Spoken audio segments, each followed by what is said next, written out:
Cristo Redentor, braços abertos sobre a guarda.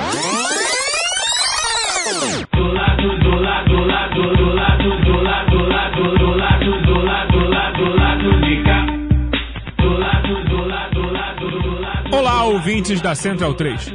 Diretamente dos estúdios DRS no bairro da Glória, está no ar o Lado B do Rio, número 8. Um podcast sobre a parte do Rio onde o meio ambiente passa longe de ser preservado. Aqui quem fala é o Ciso Canete. Comigo estão já os três tradicionais panelistas do programa. O jornalista Caio Belandi. Olá, os amigos da mesa, ouvintes, o nosso convidado, uma honra. Pelo economista Daniel Soares. Boa noite, bom dia, boa tarde para todo mundo, para os amigos da mesa e para o convidado também. E para o jornalista Fagner Torres. Boa tarde, boa noite a todos, companheiros da mesa, nosso convidado. Feliz porque a gente vai tratar aqui de mais um tema que não tem espaço nos meios de comunicação hegemônicos, Lado B do Rio cumprindo sua missão. Hoje, então, também recebemos o nosso convidado, Gabriel Strautmann, economista, mestre em planejamento urbano e regional pela UFRJ e coordenador adjunto do Instituto de Políticas Alternativas para o Cone Sul, o PAX. Seja muito bem-vindo, Gabriel.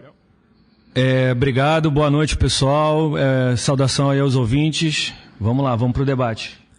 No bloco de abertura do programa, falaremos sobre a Companhia Siderúrgica do Atlântico, a TK-CSA, situada no bairro de Santa Cruz, bem na pontinha da zona oeste do Rio. A siderúrgica se instalou em 2007 e opera desde 2010, causando graves danos à saúde, ao meio ambiente e à economia dos que vivem em seu entorno.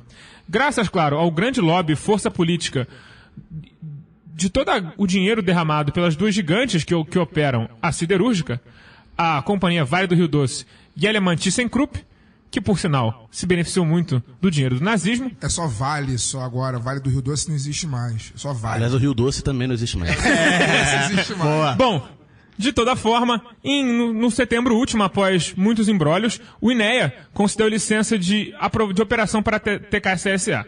Cabe lembrar também que a companhia recebeu incentivos gordos do governo do estado, ainda na época da Rosinha, e sempre foi carregada pelo governo Sérgio Cabral. Então, Gabriel, como é que funciona a TK-CSA e qual o impacto ambiental que ela gera na região onde ela opera?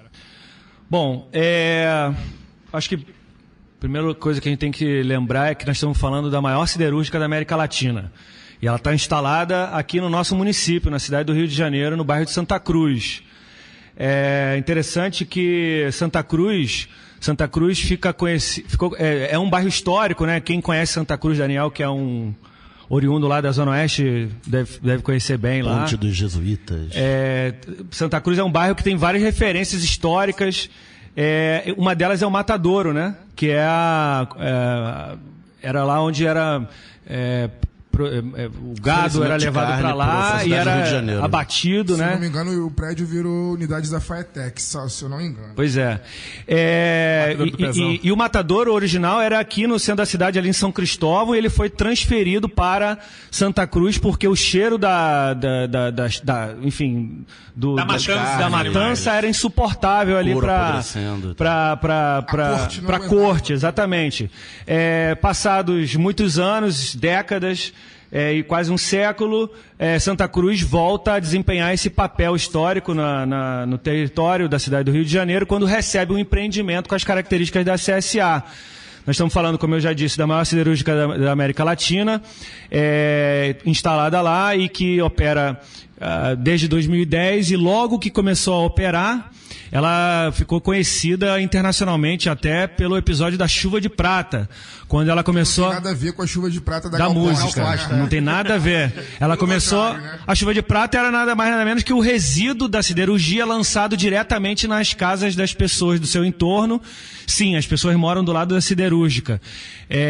Então, Gabriel, sem continua... interromper, mas só para esclarecer para o ouvinte, o que isso difere de, por exemplo, a operação da CSN em Volta Redonda? Então, boa pergunta. Siderurgia, não tem como fazer siderurgia limpa, tá? Vamos começar por aí. A CSA, que é a siderúrgica do Atlântico, ali em Santa Cruz, é tida como a planta de siderúrgica mais moderna do mundo, a tecnologia de produção de aço mais moderna do mundo. A CSN opera com uma tecnologia obsoleta, pior do que a CSA. Então não é que Volta Redonda não tem problema. Volta Redonda também o problema é bastante pesado. As pessoas também moram no entorno e a contaminação dizem que ela é tão pesada quanto a provocada pela CSA. Acontece que, enfim, esses empreendimentos são licenciados pelo INEA. O INEA deveria zelar para evitar os impactos, mas não consegue. O licenciamento não dá conta de evitar esses problemas. E quais são os problemas assim mais específicos que atingem a população? Por exemplo, contaminação de alguma do ar, ou do solo? Ou qual é o grande problema assim da CSA? Então, o grande problema, o principal deles é a saúde, mas assim, não é um único problema. Tem que entender o seguinte, que a chegada de um grande empreendimento desse num lugar como Santa Cruz, ele transforma ali as condições daquele território de maneira radical. Só para vocês terem uma ideia, hoje existem 238 ações na justiça contra a CSA movida pelos moradores. Essas 238 ações elas estão concentradas em 4 grandes grupos. Só para falar assim, superficialmente do que são os impactos. O primeiro deles e mais importante são os impactos sobre a saúde. Então as pessoas alegam, e a gente colhe isso no nosso trabalho lá no Pax, é acompanhar, assessorar um grupo de moradores que é crítico à presença da siderurgia lá em Santa Cruz, né? Então, assim, as pessoas têm testemunhos de problemas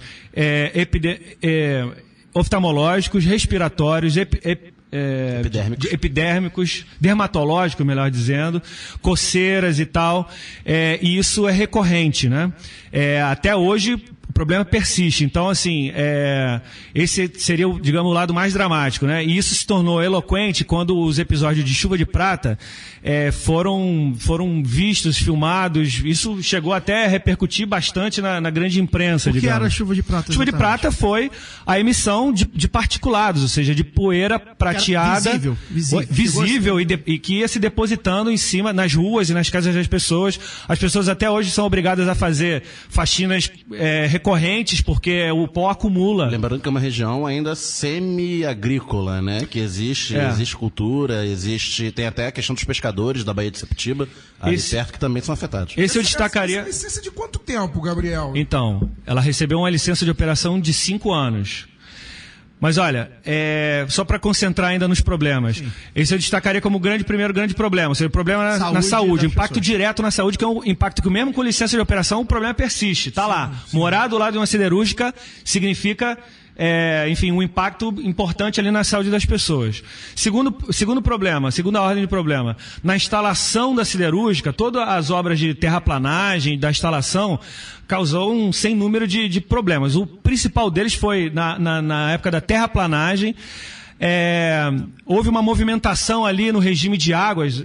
Vocês sabem, mas assim, aquela fração ali do território é uma fração recortada por canais de mais de 60 anos e que há um equilíbrio ali, porque são braços afluentes do Guandu que desaguam na Baía de Sepetiba e aquilo ali tem um regime de águas para dar equilíbrio. Como se fosse um charco. Exatamente, mas o regime de águas ele foi feito ali para justamente equilibrar esse... Para evitar cheias e as vazantes muito grandes. E exatamente. Quando a empresa fez a terraplanagem, aquilo ali causou, em 2011, a maior enchente já vista ali no canal do São Fernando. E isso provocou uma série de danos materiais na casa de muitas famílias. É bem coladinho ali na área da TKCSA, que divide o município do Rio de Itaguaí, né, o município seguinte. E bom, então assim, houve também problemas na época da instalação dessa ordem. Então, uma parte das ações se concentram nas indenizações pelos danos materiais causados. O terceiro grupo de problemas que também persiste até hoje estão relacionados à passagem da linha férrea que leva o minério de ferro para dentro da siderúrgica.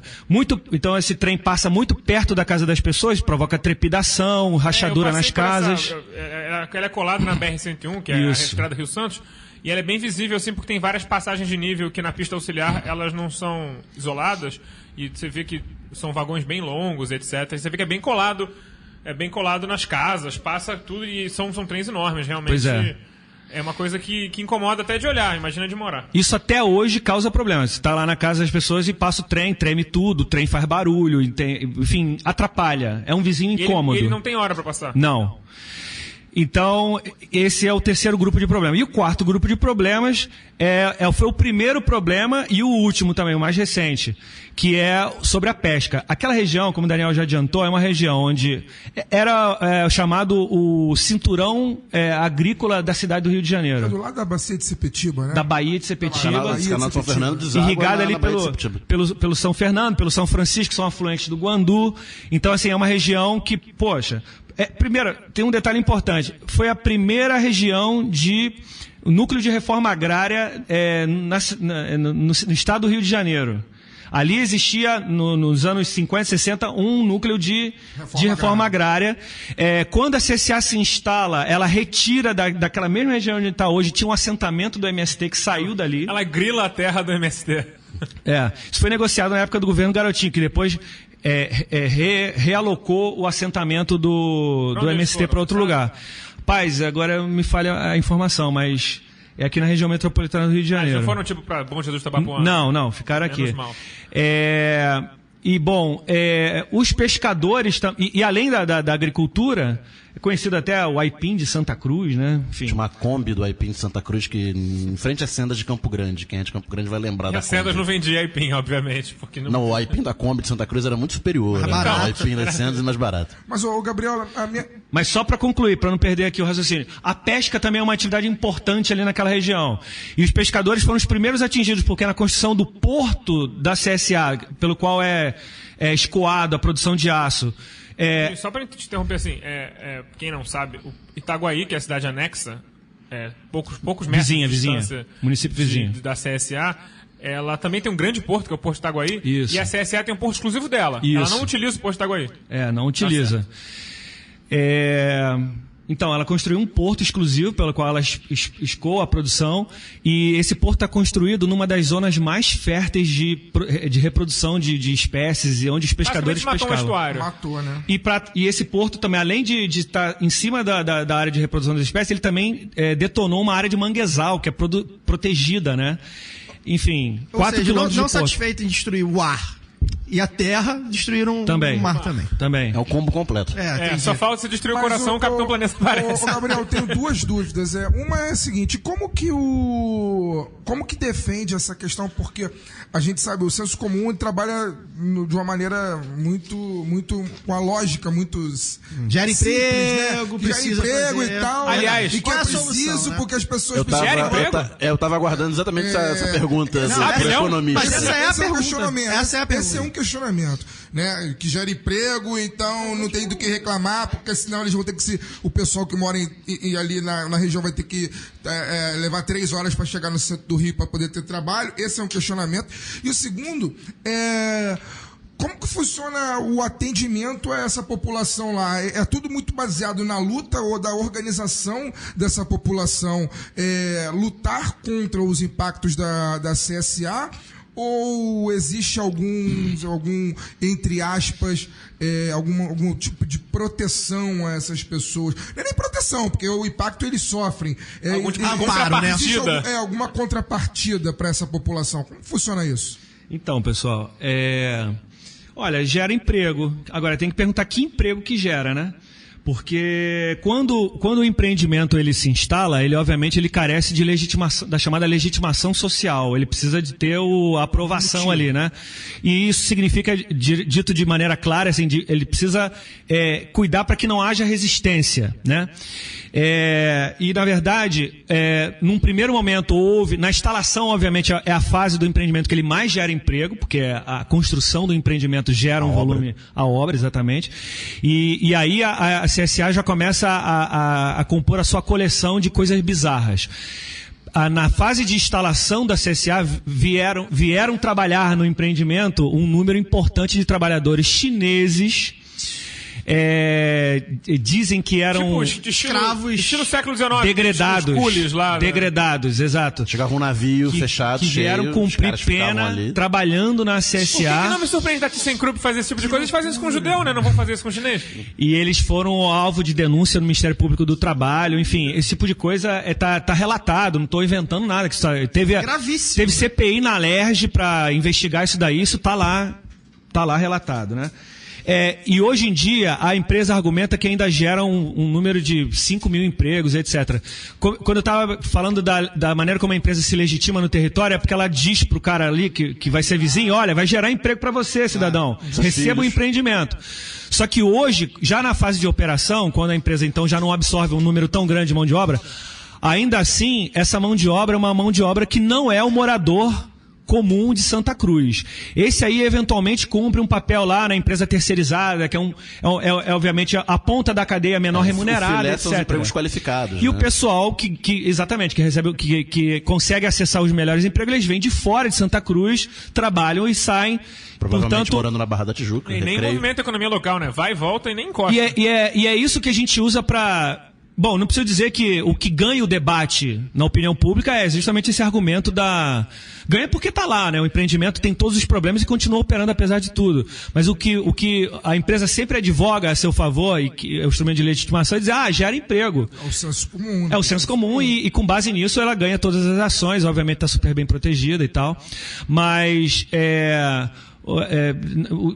tem que problematizar que emprego que gera e é nisso que a gente chega no conceito de justiça ambiental ou injustiça ambiental. Injustiça ambiental é chegar ao empreendimento com essas características e você perceber como é que é feita a divisão. A apropriação, digamos, dos benefícios é desigual da apropriação dos impactos. Não, dos impactos moradores locais não compensa, têm todos né? os ônus ambientais. E eles têm muito pouco bônus, né? Porque nem os empregos qualificados eles recebem. Pois é. Gostaria de complementar também por uma das medidas de compensação aplicadas pela Prefeitura do Rio de Janeiro, na questão do dano ambiental da TKCSA, foi a construção de uma ciclovia, né? Aí sim, é bem interessante, o Gabriel poderia falar. O Daniel é beneficiado pela CSA. Eu sou beneficiado porque hoje eu não moro mais em Campo Grande, eu moro em Laranjeiras. O bairro de Laranjeiras recebeu o benefício, digamos, né? Da contrapartida das isenções fiscais, fartas isenções fiscais.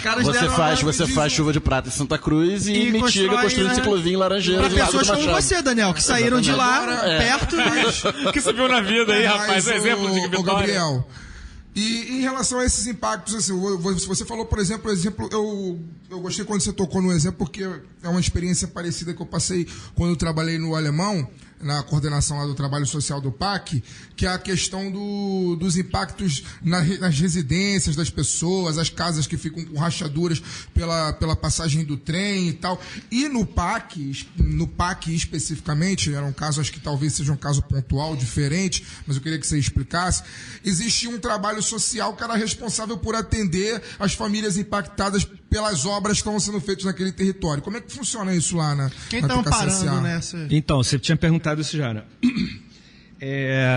O importante é entender o seguinte, a TKCSA, quando ela começou a causar os problemas ambientais, ela começou a ser multada pelo INEA, enfim. É importante entender que como aquilo ali é território do município do Rio de Janeiro, quem tem competência ali não é o IBAMA e tal, né? Estou falando isso porque em determinado momento foi todo um debate. Quem tinha competência? Então coube ao INEA enquadrar Instituto Estadual do Ambiente.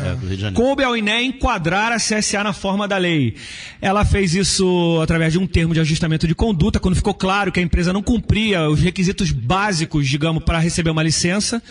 Ela operou de 2010 até 2016, 6 anos, com base num termo de ajustamento de conduta. Sem uma licença. Sem uma licença. O maior empreendimento siderúrgico da América Latina não reunia os requisitos básicos para obter uma licença de operação. Isso é um outro capítulo, porque eu quero chegar no... Por que eu estou falando isso? Porque é o seguinte, uma das determinações do TAC, do termo de ajustamento de conduta, era justamente dela atender aos impactos, né? Dela, digamos, executar medidas. Então, ela transformou parte das multas que recebeu em ações de responsabilidade social empresarial. A famosa responsabilidade social. apoiou iniciativas de reforço escolar, reformou escolas, construiu alguns postos de saúde, entendeu? E com isso se legitimou perante a sociedade, cooptou algumas lideranças, digamos, do bairro, etc., e comprometeu, obviamente, os focos de resistência ao empreendimento, né? Agora, isso é uma discussão que a gente tem que fazer mais a sério, porque essa conversa de responsabilidade social corporativa é um canto do cisne, né? Digamos, canto da sereia, porque, digamos, a empresa toma para si responsabilidades que são do Estado. A gente não pode privatizar essas coisas dessa forma, né? E isso, em última análise, inclusive quem fala isso muito é o Ricardo Boechat, que é um crítico da CSA e nunca se furtou ao debate. Escola e posto de saúde são fundamentais, mas ele não resolve o problema que a siderúrgica continua causando impacto, ela continua lançando resíduo, continua o trem passando. Em cima dessas escolas, inclusive. Exatamente. Então, e aí, pra vocês terem uma ideia, o maior jornal de circulação em Santa Cruz, a maior tiragem, é o jornal da TKCCA chamado Alô Comunidade. Ele também é uma medida do TAC, tá? O papel desse jornal era comunicar com a comunidade sobre o que é viver do lado de uma siderúrgica. Ou seja, é uma coisa até importante, né? Se eu vou viver do lado de um troço desse, eu preciso saber como é que eu me cuido, né? O que vai sobrar pra mim. Cara, pra longe. Que esse jornal deve ter. O jornal tem Dica mais... número 1, vá para longe. Não, então, ele fala de tudo, menos de siderurgia. Ele tem uma tiragem maior do que Extra, Meia Hora, O Dia, enfim, esses jornais mais populares. E ele trata de tudo, ele trata de menos de siderurgia, trata de casamento coletivo, sorteio de notebook, festival de cinema, futebol, receita de bolo, e não fala de siderurgia. Então, enfim... Acaba enganando as pessoas que vê ela... Não é enganar, é o engodo, né? O objetivo tudo bem, é igual aquela tirinha do Adriano, melhorar a imagem da empresa, não está acontecendo nada, não está acontecendo nada. Insiste tanto que não está acontecendo nada, enquanto isso, né, eles estão à vontade aí. Pois é. Gabriel, o tema com certeza vai se expandir pra gente falar de dinheiro, mas do dinheiro a gente fala no Caô da Semana.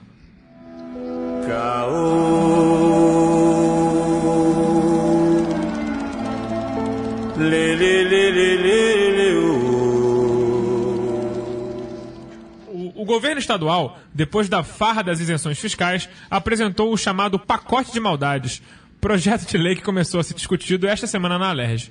Dentre as medidas, a mais polêmica é o aumento da contribuição previdenciária dos servidores, que sai dos habituais 11% para 30% do salário de maneira temporária, aposentados incluídos. Houve grande manifestação e a coisa promete esquentar ainda mais daqui para frente.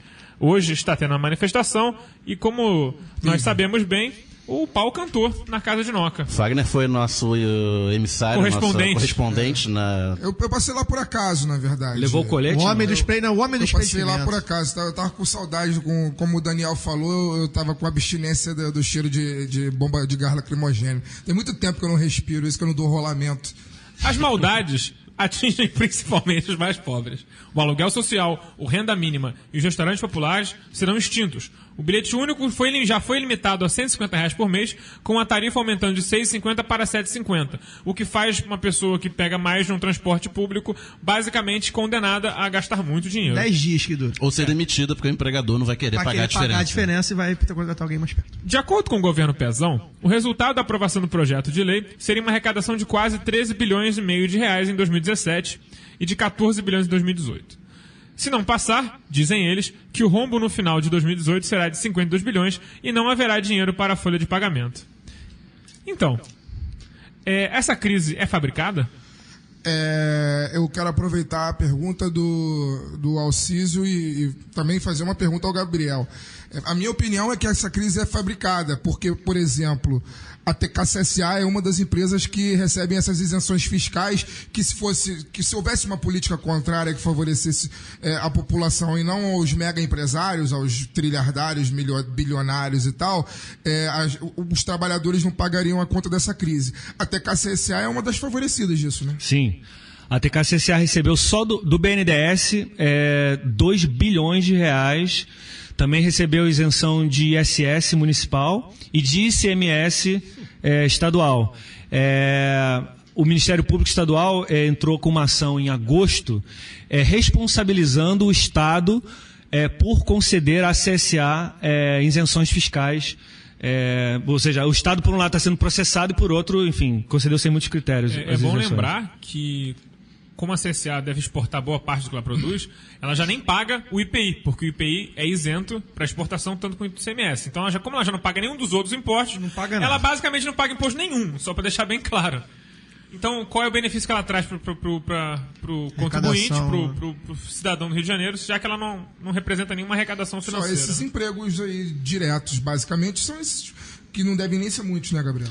Não, estima-se em volta de 5 mil empregos diretos. Você tem notícia de alguma dívida ativa deles? Mas também não pagam imposto, não tem como estar devendo nada. Na verdade, não tenho informação, mas... Sendo um empreendimento novo, né, dificilmente não eles deu vão tempo ter... ainda. Como eles já têm isenção de partida, dificilmente eles vão ter um histórico para acumular uma dívida. Como outras grandes nada, empresas, né? Que já tendo dívida, já estão na verdade, ganharam isenção tendo dívida, não é o contrário. A própria Coca-Cola Company tem mais de 100 milhões de inscritos em dívida ativa e está aí, recebendo isenção fiscal de 200, 300. Agora, mostra bem como é que é a questão do balanço de poder, né? É um arranjo político. No Rio de Janeiro. Como é que é o balanço de poder? A gente não tem poder e a gente tem todo o poder. Quem paga a banda pede a música. É a velha história. Então o corte ele vai em cima de servidor, ele vai em cima de quem recebe aluguel social, ele vai em cima de terceirizado. Agora eles querem aumentar imposto, né? Agora eles têm dentro do projeto aumentar imposto refrigerante, o imposto que vai ser transferido para o consumidor. Para aumentar o você não pode aumentar de canetada, como o Pezão acha que podia, né? Porque, assim, existe um conselho chamado CONFAS, que é um conselho nacional para evitar justamente a guerra fiscal entre os estados. Mas só que, assim, geralmente alguém pede para aumentar o imposto, ninguém se opõe porque eles sabem que no médio prazo eles vão ganhar com isso nos outros estados. Passa né? pro... E vai ter o que vai acontecer, dependendo de quanto eles quiserem subir, vai chegar o ponto de acontecer mais ou menos o que acontece entre a Dinamarca e a Alemanha, porque na Dinamarca existe um imposto muito alto sobre refrigerante por causa da contrabando de cerveja. As pessoas fazem contrabando de cerveja, de refrigerante da Alemanha pra lá, e vai ter gente indo ao Juiz de Fora comprar coisa. Resende e Juiz de Fora vão virar pontos de tráfico. A gente tem que debater. Tráfico de Dolly. Eu acho que a gente tem que debater a crise mesmo, tem que falar sobre isso. Eu ainda quero focar na TKCSA. Você falou de 5 anos de licença que eles têm para poder atuar. E eles chegaram lá em 2010. Começaram a operar em 2010. Eles operam por via TAC, eles receberam a licença recentemente. Ah, tá. Eles receberam essa licença, não foi em 2010. Não, em setembro de 2016. Então, tecnicamente, eles têm até 2011 para poder atuar. Não, 2021. 2011 já passou. Ah, cara, é pra 2021, frente que vai o verdade, tempo. É verdade. Até Wagner vive no passado. O cara tem... É porque... É que ele tá acostumado a pular do 3 por 1. É a crise. Então, até 2021, tecnicamente, eles podem atuar lá dentro. E aí, isso provavelmente deve ser prorrogado, inclusive, né? Bom, estima-se que, na verdade, o que o INEA argumenta é que essa licença foi dada, os caras pediram 10 anos, receberam 5, foi a única, digamos, vitória ali da turma, da resistência. Se houver governo do Estado até 2021. É uma boa hipótese. Agora, o que o INEA argumenta também é assim, havendo algum problema, como já foi da chuva de prata, ou se algum novo episódio... até na infelicidade, né? Os gestores públicos do nosso estado... acontecer a tragédia... Os gestores públicos do nosso estado são lamentáveis. Assim, quando você começa a acompanhar as reuniões que deliberam esses assuntos, você fica escandalizado com a preparação dos caras para tomarem decisões tão importantes, né? Os caras viram numa reunião pública dessa e falam assim... Tô falando dos integrantes... Marilene ainda? Não. O presidente do INEA, me foge agora o nome, mas é um cara ligado ao grupo do André Correia, secretário do Ambiente. Trash. Um dos integrantes da Comissão Estadual de Controle Ambiental, SECA, que é um órgão colegiado que tem pessoal do INEA, mas também da Secretaria de Estado, Planejamento, SEDAI, etc. O cara vira numa reunião na frente dos moradores e fala assim: se morrer alguém, a gente revê a licença. Espera arrombar a porta para botar o cadeado. Já que a gente está falando sobre isso, e fugir um pouco aqui do quadro, qual é a solução? Ou seja, na verdade, assim, eu queria outra pergunta. Por que eles não tiveram a licença esse tempo inteiro? E o que fez o INEA dar a licença? Eles mudaram alguma coisa? Por que em 5 anos não deu a licença, eles obtiveram agora a licença? E qual é a solução? Ou seja, se tem alguma contrapartida que de repente eles possam fazer para de repente diminuir o impacto? Há uma solução assim? Há uma solução que se coadune com a continuidade do funcionamento? Exatamente, porque tem como eles continuarem lá e de repente diminuir o impacto? Olha, é assim...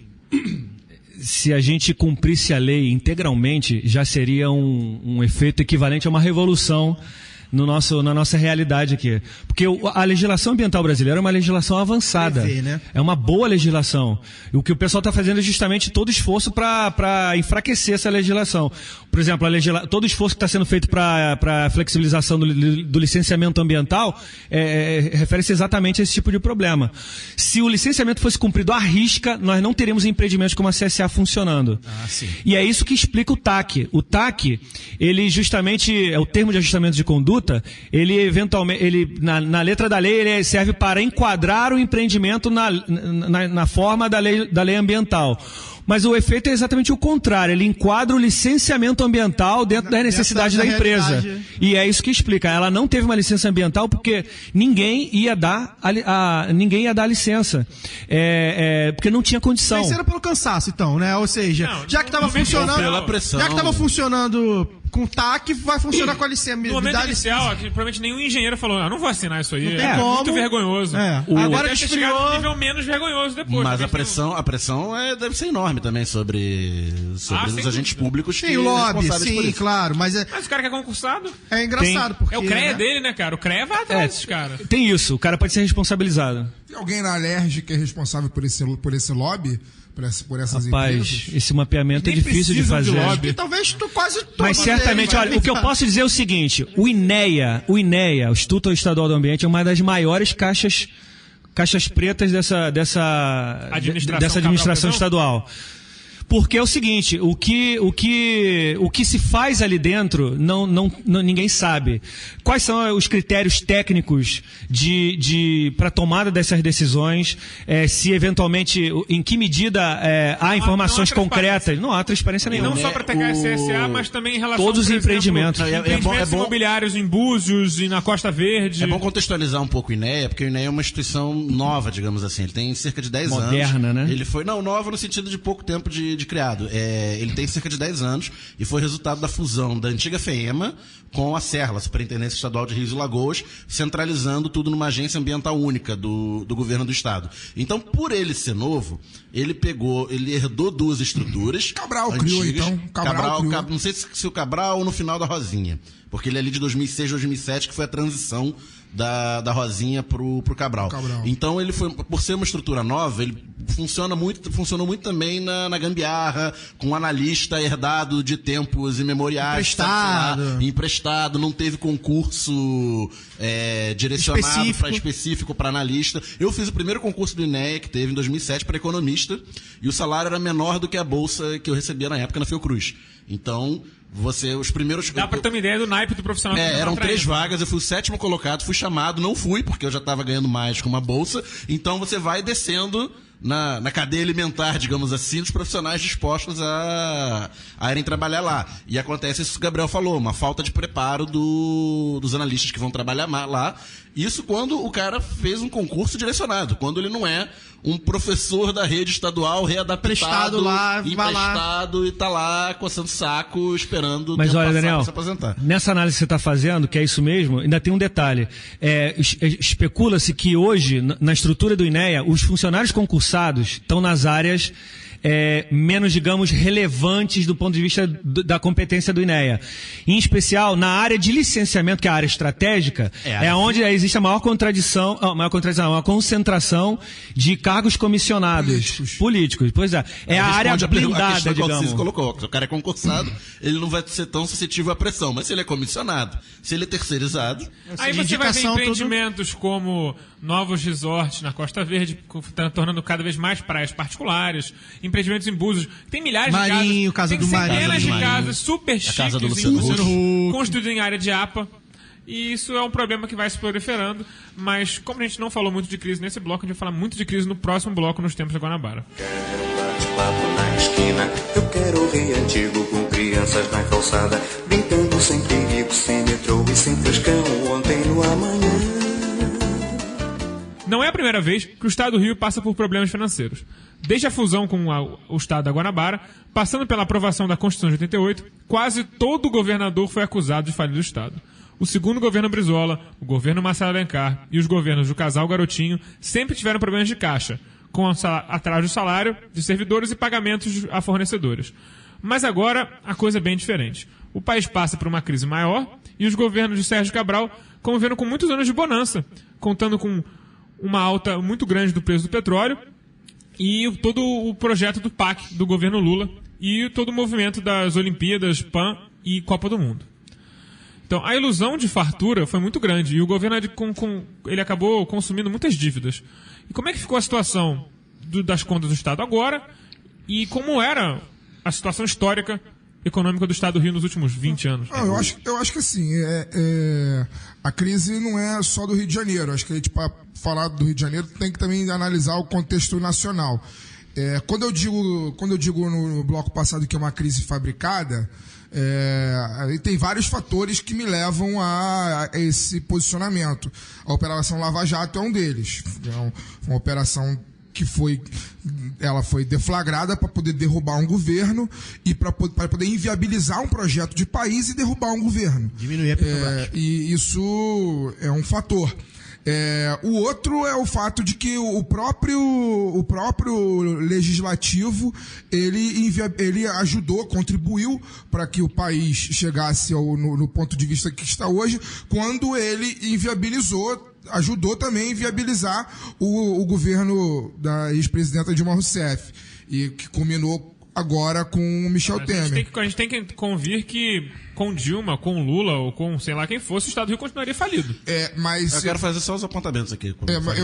Eu acho que continuaria falido, mas provavelmente a forma como seria trabalhada esse socorro, ou até a forma como seria trabalhado para poder evitar que chegasse ao ponto que chegou, certamente seria diferente. Eu acho que o Rio de Janeiro agora ele vai ser utilizado como laboratório de austeridade. Como a gente consegue dar no corpo do povo? Não façam igual... Ele vai ser trabalhado como laboratório de austeridade para os demais estados. Pegando um gancho aí na fala do Fagner, sobretudo a conclusão dele do laboratório, com a qual eu concordo, a crise do Estado do Rio de Janeiro, das finanças do Estado, tem elementos estruturais e conjunturais. Estruturais porque vem desde a fusão, está aí no texto, né, que o Alciso abriu o bloco, na fusão do antigo estado da Guanabara, que corresponde hoje ao município do Rio de Janeiro, com o antigo estado do Rio de Janeiro, que é o resto, em 1975, praticamente toda a estrutura que existia do estado da Guanabara passou para a prefeitura do Rio de Janeiro. Então o estado do Rio de Janeiro, com a estrutura que ele tinha para operar com o resto do estado, ele assume o município do Rio de Janeiro, que tem um peso muito grande na população do Estado, você quase dobra o tamanho do Estado, mais ou menos com a mesma estrutura, né? Então você tem um problema 1. E a Constituição de 88, ela foi feita com num afã municipalista, né? Transferindo muitas responsabilidades e também receitas para os municípios, sem quebrar tanto a centralização tributária na União. Então os estados um pouco que saíram perdendo após a Constituição de 88 no aspecto de arrecadação, né? Ficaram um pouco fragilizados. Tanto que não foi só o Estado do Rio de Janeiro, mas se você olhar a trajetória dos governos de Estado ao longo dos anos 90, né? Que foram anos de ou crise na época do Plano Collor, ou crescimento baixo na era Fernando Henrique, todos os estados vão ter problema de o dito excesso de gasto com funcionalismo. Congelamento de salários, congelamento de salário, o servidor não tinha aumento. Etc. Isso foi uma questão estrutural de fragilidade dos estados no Pacto Federativo Brasileiro, que foi mais ou menos mascarado pelo boom econômico dos anos Lula, né, a partir de 2003, 2004, e no estado do Rio de Janeiro com o agravante da questão do petróleo, né, a alta dos preços do preço do petróleo. Rio de Janeiro, o estado do Rio de Janeiro produz 80% do petróleo no Brasil, então recebeu um afluxo muito grande de receita via royalty, mais o alto investimento federal via PAC, o investimento para a Copa do Mundo e para a Olimpíada. Então, isso tudo conflui a partir de 2007 no governo Cabral, que teve muita sorte de pegar essa conjuntura favorável, né? Verticalizou, né? Lula, eleito Cabral de Deus, e Paz. Exatamente. Deu sorte de pegar essa conjuntura favorável, muita obra, o dinheiro sobrando, digamos assim. Para ele continua sobrando. E foi fazendo bilhões em isenção, ralos que a gente está vendo aí que aparecem nas comissões de obra. Empréstimos e mais empréstimos. Empréstimos e mais empréstimos.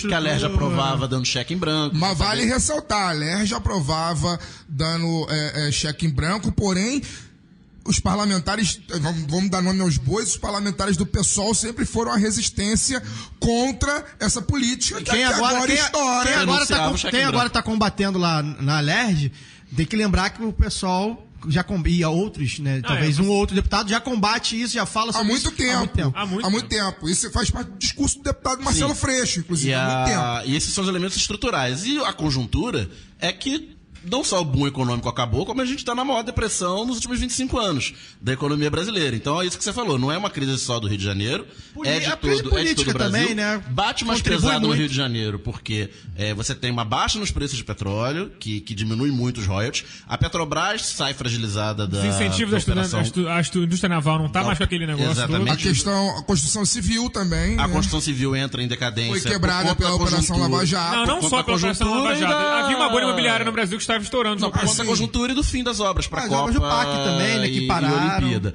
E essa questão do laboratório é muito importante, porque ao contrário do governo federal, um governo estadual ele não emite moeda. Né? E ele nem tem autonomia para assumir dívidas como um governo federal. Então, um governo estadual, para um governo estadual, a questão de ter déficit ou não ter déficit é muito mais delicada do que para um governo federal. Seria o caso do nível que a coisa chegou no Rio de Janeiro, de ter ajuda federal, ter aporte de eu acho que a questão política federais. Entra muito aí. Só que como é que o governo Temer, com todo um discurso a PEC do não sei o que da austeridade, PEC de congelamento de investimentos federais por 20 anos, vai colocar dinheiro num estado que, para todos os efeitos, faliu. Mas são quantos eleitores tem o Rio de Janeiro? Mas isso importa pra quem não foi votar? A gente não faz a menor diferença. Mas a gente não sabe, tá inelegível. Segundo, que ele não vai ser candidato. Não será candidato. Isso aí você tá dizendo. Tá inelegível. Ele inclusive, é inelegível. Olha só, eu acho que há uma questão política por trás. Ele chega e salva o Brasil. Ele fez questão de falar. E aí todo mundo. Ele fez questão de falar há menos de 2 semanas atrás que ele tá pouco se lixando pra popularidade. Ele deu entrevista pra aquela jornalista da Rede TV que... Mariana Godoy? Ele deu entrevista pra... Como é que é o nome? Mariana Godoy. Ele deu entrevista pra Mariana Godoy falando que tá pouco se lixando pra popularidade. Ele talvez esteja na figura dele, mas ele representa o PMDB. Ele é inelegível. Mas aí só pra concluir, essa questão do laboratório acho que é muito importante, porque o Rio de Janeiro, mais uma vez, como o microcosmo do Brasil, até que ponto, vamos ver, óbvio, são medidas muito impopulares, que batem nos mais pobres, etc, tudo que está aí denunciado, e a reação está na rua, a reação contra essas medidas. E o governo federal mandar a Força Nacional para fazer a segurança da Alerj durante a votação é bastante significativo, né, para demonstrar que se passar esse tipo de coisa no Rio de Janeiro, que tem um histórico de protesto maior, que o remédio é mais amargo proporcionalmente do que o remédio ou veneno, né? Proporcionalmente do que no nível federal. Se passar na marra aqui, é porque dá para passar na marra em qualquer lugar e no resto do país. Então, eu acho que a batalha que está sendo travada no Rio de Janeiro, ela é simbólica e nacional. Ela é um microcosmo do que vem por aí no governo federal. Eu acho que a radicalização vai ser bem importante. Mas fala, Gabriel. Não, eu só acrescentaria que nessa tese do laboratório, o Banco Mundial, assim, que sempre que assessorou a União, digamos, nas suas reformas de políticas de ajuste fiscal, também olha para a conjuntura estadual também com interesse de fazer avançar uma agenda de privatizações, etc. Isso está tudo volta para a ordem do dia, né? Então, já se fala em privatização da SEDAI, o BNDES agora já entra como avalista, já não está tendo um papel de financiador dos projetos, mas vai ser o avalista das privatizações. Então, é nisso também que o Rio de Janeiro pode cumprir esse papel de laboratório, ou seja, começar por aqui uma onda privatizadora em nível estadual, que é isso, que o Banco Mundial e o FMI fizeram em nível federal e agora, numa segunda etapa, avançariam para nível estadual. Aqui no Rio, fazer uma chamada aqui rápida. O outro... Pra vender, ótimo. A SEDAI é o que tá em voga hoje. Tem as estradas estão todas já estão concedidas. Acho que podem dar dinheiro, né? Acho que dão dinheiro. A Rio Santos acho que não daria dinheiro. A Rio Santos é federal. Certamente tem mais coisas. Sim. Nós aqui não estamos aqui atentos. Não, menores talvez, né? Um outro detalhe importante também é pensar o seguinte, que certamente esse problema que nós estamos atravessando hoje de ordem fiscal representa uma falta de planejamento, né? Porque quem foi que botou o royalties de petróleo para fazer gasto corrente de administração, né? Como economista aqui também na mesa, eu faço muito a figura de linguagem do vender o carro para pagar o supermercado. Que é uma receita de Linguagem capital. popular, por favor. É uma receita de capital para pagar custo corrente. O que é a receita de capital? Um patrimônio. O que é o royalty? É uma compensação por um patrimônio, uma riqueza mineral que você está tirando da terra, né? E uma compensação pelo dano ambiental que aquilo causa. Sim. Então você teria que gerar investimentos produtivos, ou em educação, ou em saneamento, né? Coisas que trouxessem benefícios duradouros. Dá isenção fiscal pro Salão Werner. Dá isenção fiscal pro Salão Werner, pega o royalty e paga salário, que é despesa corrente. E na hora que cai o preço do petróleo, a conta vai pro buraco. E aí você vendeu o carro, que era um só, e você já comeu, e agora a conta do supermercado continua chegando que vem. Só que você era taxista. Muito boa. Isso é bom pra quem nós que somos leigos no economês, né? Isso é bom, foi uma boa alusão. Você é leigo, não vem me colocar nesse... Eu tive que um pouco de contabilidade, e é o mantra jornalista acho que sabe tudo mesmo. Despesa de capital, receita de capital, paga despesa de capital, receita corrente, paga despesa receita de capital, paga investimento. Mas eu acho que o caminho é muita radicalização agora, cara. Eu tava lá hoje, né, na Alerj. Eu, por acaso, eu não ia no ato, mas eu... Mas só antes de você dar esse contexto, só uma pergunta pra você, pra todo mundo aqui da mesa. Você acha que a manifestação dos servidores tem respaldo popular? Ou o povo ainda não percebeu o tamanho da trozoba que tá chegando? Eu acho que é muito difícil fazer essa conta. Porque hoje na fila do banco difícil. Tinha um cara falando, funcionário público não trabalha. Se os policiais não estão protestando, quem tá organizando isso aí? É o pessoal querendo fazer baderna? Eu falei, não, cara, são os outros servidores. Não, eu acho muito mas tem muito isso também. Funcionário público. Em primeiro lugar, a gente tem que ter como balizamento que essa manifestação não é uma manifestação de esquerda. Tá? Não, é uma manifestação... É popular. É popular, tem pessoas de todos os tipos. Pessoas de todo tipo. Tanto que no dia que a manifestação era só de policiais, bombeiros e tal, tinha gente lá pedindo intervenção militar e gritando viva Sérgio Moro. Bolsonaro que está, até aquele dia estava votando a favor do pacote de maldade. Exatamente. Foi coagido pelo grito. Então, não é uma manifestação de esquerda, é uma manifestação popular de pessoas, de servidores públicos. Sim, não é, mas é porque estão... É porque gente na rua é visto como esquerda. Mexeu no bolso, vai à direita, esquerda. É visto como baderna. É visto como baderna. Baderna é coisa de quê? De comunista. O pessoal tá fazendo baderna. Mas eu acho que a nossa análise ela tem que agora ampliar. Não é só isso. Exatamente. Não é só isso. Então, eu não sei que bicho vai dar. Eu acho que assim, o que eu vi hoje lá... Pessoalmente, eu cheguei lá atrasado, eu cheguei depois das bombas estourarem, que eu tinha um compromisso que acabou... Ficou muito decepcionado. Chegou na parte final da festa. Eu tive um compromisso que acabou não acontecendo por causa da manifestação, e aí, como fiquei perdido pelo centro, até vi fazer a gravação aqui, fui lá, vou lá sentir um cheirinho de gás lacrimogêneo, que eu tô com saudade. Aí fui, mas quando cheguei lá já tinha acabado. Não tinha acabado sim, tinha acabado o confronto.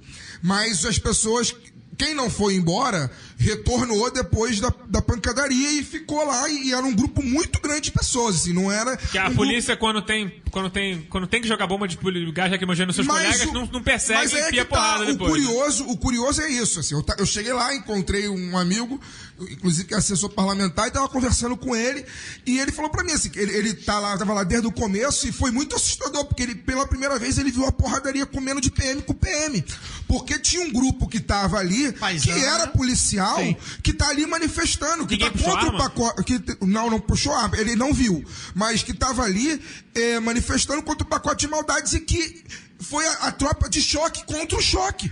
Quando o choque veio pra cima da população, eles foram na direção do choque e a pancadaria comeu. Eles ficaram de black bloc. Eles ficaram de black bloc, exatamente. É uma ótima analogia. Eu tenho informações, tenho fontes, que dizem que, na verdade, na segurança pública, quem está incendiando mesmo é o pessoal, o agente penitenciário, é quem está mais no confronto, quem está ameaçando. Tava lá. Quem ganha menos. Quem ganha menos, quem fica no trabalho mais, tem o pior emprego. É o pior emprego. Então, assim, parece que os arrego, agentes... Eles não tem como conseguir arrego dentro do presídio. Até tem, mas é mais difícil. Como é que você acha que o celular entra no presídio? Mas é mais barato. É dinheiro pouco. Agente penitenciário, então, eu acho que eles estão agitando bastante. Desde que a crise chegou a esse ponto e o pacote de maldades foi levantada a bola pela imprensa e rolou a primeira manifestação de PM, agente de segurança e tal. todo dia tem blitz na frente do meu prédio. Todo dia. Nunca tinha blitz. Agora todo dia tem blitz. Parece ter uma orientação. Natal tá chegando. Esforço arrecadatório. Natal tá chegando. Eles estão complementando a regra. É, o 13º. 13º, 14º, enfim, etc e tal. E antes que a LERJ vire um verdadeiro baile de corredor, vamos pro lado A, lado B. Lado A, mendigo, lado B, playboy, lado A, mendigo, lado B, playboy, lado A, mendigo, lado B, playboy. O lado B do Rio não é só maltratado pela violência. Como vimos hoje, o meio ambiente também é completamente deixado de lado. Então fica a pergunta pro pessoal da mesa. Qual o pior, chuva de prata ou de chumbo? O plata ou plomo, Plata ou plomo. Plata ou plomo. Bom, eu queria perguntar pro Gabriel. Chuva Gabriel, de prata mata lentamente, a de chumbo é de uma vez só. A questão ambiental é mais, talvez, bem vista na Zona Sul, por exemplo. A questão de preservação de áreas, como na Floresta da Tijuca, Você se refere à consciência ambiental do pessoal do lado B? Obrigado. Vocês falou um pouquinho melhor. Ou seja, no lado B do Rio, ou seja, em Santa Cruz. Porque eu não vi, a gente não vê na Globo, não vê na SBT, não vê esse tipo de debate. Mas aí quando rola um incêndiozinho ali na Floresta da Tijuca, é óbvio que são questões ambientais diferentes, mas no todo... Tem mais apelo. Tem mais apelo. Acho que você acha que isso colabora bastante para TK-CSA poder fazer o que quiser em Santa Cruz e ninguém fala nada? Rapaz, uma pergunta difícil essa que você está fazendo. O que eu, de certa maneira, acho é que, se você me perguntar quem eu acho que tem uma consciência ambiental mais adequada, ou uma melhor consciência ambiental, eu diria que certamente a turma que está lá, que mora, os pescadores lá de Santa Cruz, os agricultores, porque eles dependem do meio ambiente são para reproduzir a sua vida ali, entende? Né? E de outra forma, nós moradores aqui do centro, da Zona Sul e tal, que somos maiores consumidores dos produtos acabados da siderurgia, carros, celulares, etc., somos nós que sustentamos essa demanda. É uma ideia de cadeia produtiva, né? E, obviamente, que o ar que a gente respira aqui não é tão poluído quanto o de lá.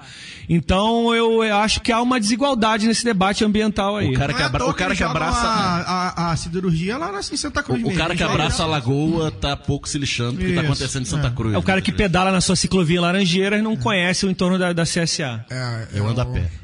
Esse é um discurso difícil, assim, trazendo para uma outra analogia de tema. Eu estava conversando com uma amiga socióloga recentemente e ela falava, enfim, que foi no dia, inclusive, que teve a manifestação de agentes de segurança em frente à LERJ que o pau quebrou lá. Ela falava que ela não consegue ver nenhum agente de segurança como companheiro de luta dela. Por mais que parte daquelas pessoas que estavam ali estivessem ali de uma maneira justa, buscando não um corte de salários e tal, ela não vê nenhum agente de segurança como, eu vou completar, não vê nenhum agente de segurança como companheiro de luta dela.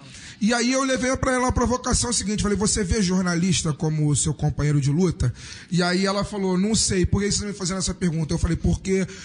jornalista mata por atacado, policial mata no varejo. Tem essa mesma piada para os economistas também. E aí eu falei, você acha o quê? Que o Datena, a Mariana Gross e o Marcelo Rezende tem quanto de responsabilidade de genocídio negro que acontece no Brasil?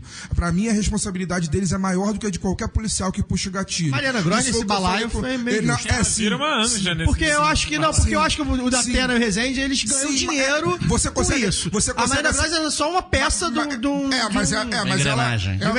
O Datena e o Rezende, eles são a face da violência. Eles estão lá pra falar mesmo, pra matar preto. Sim, beleza. não, mas eu acho que a Gross é um pouco... Eu coloquei a Mariana Gross nesse sentido. Eu coloquei a Mariana Gross nesse mais sentido. visto. Pela Globo. Pela representa a Globo. Sim. E ela ficou impactada com a minha pergunta. Ela, nossa, eu nunca tinha pensado nisso. Eu falei, mas então. E aí eu acho que fazendo só uma analogia. Deixa eu retomar uma pergunta do Caio, que ele perguntou qual que é a solução ali para o problema da CSA, ótimo, né? Eu acho que era importante falar disso. Cara, eu acho o seguinte, o horizonte tem que ser o mesmo horizonte velho de guerra, que é a justiça. Tem que ter justiça. O nosso país carece de justiça social e eu acho que ali o caso é bem emblemático nesse sentido. Se a empresa, por muito tempo, o movimento de resistência à CSA tinha o lema de pare TKCSA, TKCSA fora e tal. TKCSA já está operando lá. Eu acho que a gente tem que continuar exigindo a saída. Mas, de qualquer forma, ela tem que responder pelos danos causados. Eu acho que se a gente, novamente, cumprindo a lei, a gente teria um impacto equivalente a uma revolução. Tá lá, né? Oi? A lei está lá, existe, tem... E é avançada. E mais do que isso, a gente também tem que ter uma compreensão de que a empresa viola direitos. Ela violou os direitos da comunidade do entorno. São 238 famílias que movem ações de reparação contra a empresa. A justiça precisa, enfim, se pronunciar. E justiça precisa ser feita. Por que a TKCSA não se instalou na Alemanha? Então, isso é uma pergunta boa, porque é o seguinte, a tecnologia da CSA é banida da Alemanha. Ela não se instala na Alemanha porque ela não pode. A Alemanha não baniu por acaso. Aço, não se produz mais aço na Europa. Aço só se produz em país periférico como o Brasil. Então é esse desenvolvimento que nós estamos trazendo para cá. E aí, olha só, se a gente conseguir obter justiça ali, a CSA pode até continuar operando, mas vai haver num outro nível, digamos, num outro patamar, que os próximos empreendimentos, e é bom que se saiba, a Baía de Sepetiba, ela tem um plano para a Baía de Sepetiba, e que não é o plano dos pescadores, não é o plano das... Um estacionamento gigante de navios. Um parque industrial gigante. E aí, isso é um tema até para um outro programa, se vocês me convidarem, eu virei aqui feliz falar do futuro da Baía de Sepetiba. Porque é o seguinte, tem um submarino nuclear... O Scorpion está sendo feito lá, né? Submarino nuclear previsto para ser construído ali. E tem até, pasmem, projetos de mineração submarina. O Brasil obteve uma autorização da ONU para explorar minério em águas ultraprofundas para além do domínio territorial brasileiro, do mar brasileiro. E isso abrir um precedente internacional e etc. E a estrutura de processamento desse minério também está ali para a Baía de Sepetiba. Enfim. Eles querem destruir. Querem transformar a Baía de Sepetiba no que é a Baía de Guanabara hoje, enfim. Eles não jogam logo o rejeito nuclear da usina de Angra lá também para fazer um coquetel logo. Então, ou seja, para não deixar passar batido, mas dizer que é preciso obter justiça para as populações ali de Santa Cruz impactadas pela CSA. E esse é o horizonte, me parece. Então, mas com relação ao voto... Vamos votar. Plata ou plomo, né? Chuva de chumbo pra cima deles, de preferência. Não, o que afeta mais a população? Essa é a pergunta. O que afeta mais a população? Acho que é os dois, né? Aí não tem jeito. Os dois? Você não pode votar nos dois. Não tem jeito, né? O chumbo mata... Um é mais direto e o outro mais mata no varejo e a de prata mata no atacado. O chumbo é visível e escandaloso, né? O outro é silencioso. Porque a questão ambiental não gera essa comoção. Que não mata na hora. A gente precisa de pessoas como o Gabriel e outros que lutam, porque não gera essa comoção. As pessoas não ligam muito. Assim, não vai matar o cara amanhã, passam pela Baía de Guanabara e a Baía de Guanabara tá fedendo, mas ninguém liga que se tem pescador, se pescador. Mas então, assim, é naturalizado, né? E assim, tá fedendo, como se o problema fosse o fedor. Ou seja, há problemas ali muito maiores, inclusive famílias. Mais que isso, na verdade. Acho que o problema não é nem a questão de pensar dessa. Acho que o pensamento é que tem que ser assim mesmo, é natural. É natural. Então aqui a questão ambiental... Não tem como ser diferente. E a tendência é ser pior, né? Então aí, só pra gente falar do Trump, né? Que foi eleito, que a gente não falou. Que é um cara que também que não liga pro meio ambiente, que não acredita em aquecimento ambiental, aquecimento que acabar com a legislação do planeta, enfim. E aí não quer assinar tratado. Então, assim, é mais um campo que a gente... teve alguns avanços, provavelmente, nos últimos anos, nos últimos 10, 20 anos, talvez. E que agora, provavelmente, a gente vai ter retrocesso. Vivemos num louco mundo onde a China é a líder mundial contra o aquecimento global. Não é mesmo? É muito doido. Vamos terminar isso com esse pensamento. Eu não votei aqui. Então vote, por favor. Não, eu vou votar na chuva de prata, porque eu falei que é a morte lenta, né? Que afeta todo mundo e aos poucos. E não é só quem está ali no entorno imediato. Eu que sou de Campo Grande, cresci... Passei boa parte da minha vida adulta comendo peixe vindo da Baía de Sepetiba. Né? Peixe fresco da Baía de Sepetiba. Os pescadores de lá. Peixaria de Campo Grande vende peixe, vendia pelo menos, que vinha da Pedra de Guaratiba. Né? Meu tio tem uma peixaria, ele pescava, depois foi comprando a produção, conforme a peixaria foi crescendo. E a chuva de prata e seus... Não só a chuva de prata, né? Mas as outras... A chuva de prata e seus blue caps. E seus blue caps, né? Que vazam pro lençol freático, dali pro canal, do canal pra Bahia, contaminam o peixe. Então é comida envenenada pra população de uma região bem grande que se abastece daqueles peixes. É o pescador tendo que ir para mais longe para conseguir um peixe de qualidade mínima. Então aumenta o custo, é um peixe mais caro, é uma alimentação mais cara e que a população vai ter menos acesso ao peixe, que é uma comida saudável, aí troca etc. Comida por uma coisa processada. Não à toa o peixe já é uma comida pouco... Então o efeito é muito maior do que só do entorno, né? Imediato, né? Ele vai crescendo. O seu Osés Quintanilha, que é uma das referências, é o morador mais antigo ali da reta da João 23 de Santa Cruz. Eu tive com ele, eu acho que ele é pescador? Ele é. Acho que eu tive com ele em alguns comícios freixos. Isso. Recentemente. Ele diz o seguinte, que dado o regime de ventos ali, esse pó de prata, ele provavelmente vai em duas direções. Uma vai para a serra. Ou seja, a produção toda ali de hortigranjeiro, de Petrópolis... Com tempero especial. E também daqui peixe com salada. Do centro da cidade também leva, nós também respiramos esse pó. Então, enfim, não é só uma questão de Santa Cruz, definitivamente. O chumbo dá o terror do dia a dia, mas a morte pela chuva de prata é muito mais aterrorizante se eu for parar para pensar. Mas com esse pensamento fantástico, nós terminamos o 8º episódio do Lado B do Rio, com um rápido tchau para os nossos panelistas. Caio, boa noite. Eu queria agradecer a presença do Gabriel hoje, sensacional. Mais uma aula que tivemos, né? Como com o Zacone e com o Simas. E também mandar um rápido alô pro Diego Tintim, que fez lá o programa lá do meu time de botão sobre o Bangu. Recomendo, inclusive, da Central 3, meu time de botão sobre o Bangu de 85, que o Bangu é lá do B. Então, mandar um abraço lá para eles. O Daniel. Boa noite para todo mundo. Um agradecimento aqui ao Gabriel. Até a próxima. O Fagner? Bom dia, boa tarde, boa noite para todo mundo que nos ouviu. Agradecer a presença do Gabriel mais uma vez. Sensacional o programa. Realmente, a gente está se especializando em bons convidados. Já que a gente não presta, né? A gente aprende muito. Aprende muito, né? Agradecer aos ouvintes que estão sempre mandando um recado pra gente. Convidar todo mundo para poder continuar ligado no Lado B até o programa número 9. Muito obrigado, Gabriel. Bom, eu que agradeço o convite, ao espaço, e queria convidar os ouvintes a visitarem o site da campanha, que é o paritecacca.org. Lá, enfim, tem as informações mais relevantes sobre esse caso aí de violação de direito na nossa cidade. O Lado B do Rio volta daqui a 2 semanas. Lembrando que você pode assinar nosso feed e não perder nenhum episódio do nosso podcast pelos aplicativos de áudio para smartphone, como o iTunes para o sistema iOS e o Cashbox para quem tiver Android. Além, é claro, do site da Central 3. Se você curte nosso programa e tantos outros dessa fantástica casa de podcast, acesse também o site apoie.c/Central3 e saiba mais sobre a campanha de financiamento coletivo, que é essencial para manter as luzes acesas. Muito obrigado e até a próxima.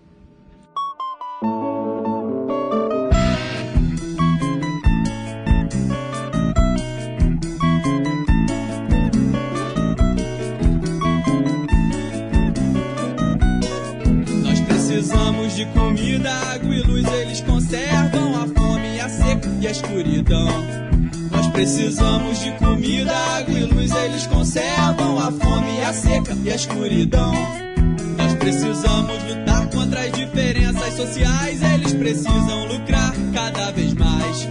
Nós precisamos lutar contra as diferenças sociais, eles precisam lucrar cada vez mais.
Precisamos de informação para inverter parados, nós se falamos calados, nós sustentamos desenvolvimento insustentável. Eles nos movem parados, eles nos falam calados, eles sustentam desenvolvimento insustentável.